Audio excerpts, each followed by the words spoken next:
Mes très chers frères et sœurs bien-aimés, loué soit Jésus à jamais.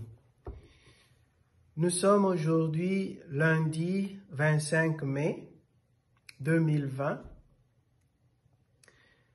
de la 7e semaine du temps des Pâques. Nous continuons donc à méditer la parole de Dieu et aujourd'hui elle est tirée du livre des Actes des Apôtres au chapitre 19, versets 1 à 8, et l'Évangile selon Saint Jean au chapitre 16, versets 29 à 33. La petite méditation ou la petite leçon que je tire de ces deux lectures est celle-ci. La vie chrétienne est un processus. La première étape qui nous fait accéder à la vie chrétienne, c'est la conversion. Se convertir, c'est-à-dire quitter la mauvaise voie pour se mettre sur la voie de Dieu. Saint Paul arrive à Éphèse et là-bas il rencontre un groupe de 12 disciples. Il leur pose la question de savoir s'ils ont déjà reçu l'Esprit Saint.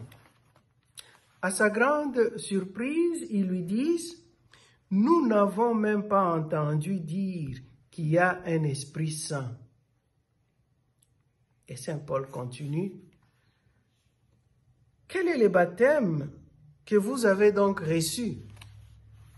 À eux de répondre « Celui de Jean le Baptiste. » Le baptême de Jean-Baptiste, c'est celui-là de la conversion. C'est le baptême qui nous mène sur la voie de la conversion. Cela n'est pas suffisant. Si on reste seulement à ce niveau-là, on aura trop de difficultés à avancer spirituellement.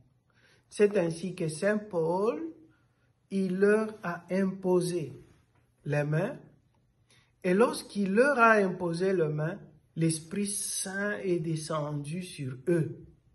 Et quand l'Esprit Saint est descendu sur eux, ils ont commencé à parler en d'autres langues et aussi à prophétiser. Nous avons donc besoin de l'onction de l'Esprit Saint pour que nous puissions accéder à l'étape suivante de notre vie chrétienne, c'est-à-dire l'étape de la foi, pour que nous puissions accueillir et croire en Jésus, qu'il est l'envoyé du Père.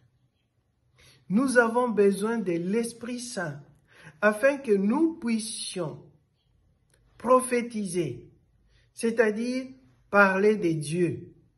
Pas seulement parler de Dieu, mais être capable d'annoncer la bonne nouvelle et aussi de dénoncer ce qui ne va pas dans notre société. Et vous le savez bien, lorsque on exercera ces ministères de prophétie, on aura des problèmes, on aura des troubles, on aura des turbulences. Et Jésus nous dit dans l'Évangile, « En moi, vous trouverez la paix, en moi, vous trouverez aussi le courage. » Nous sommes pendant cette semaine où nous nous préparons à célébrer la Pentecôte, c'est-à-dire la descente de l'Esprit Saint sur les apôtres afin qu'ils puissent aller partout dans le monde évangéliser. Ouvrons nos cœurs à son action, préparons-nous sérieusement, désirons abondamment la descente de l'Esprit Saint en nous, afin que nous puissions à notre tour parler un langage nouveau, qu'à notre tour nous puissions parler de Dieu, nous puissions aussi prophétiser, que Dieu soit connu, que ses merveilles soient aussi proclamées par toute la création, que l'Esprit Saint nous dispose, frères et sœurs, à le recevoir dans un cœur totalement ouvert à lui et dans un cœur totalement converti. Au nom du Père et du Fils et du Saint-Esprit. Amen.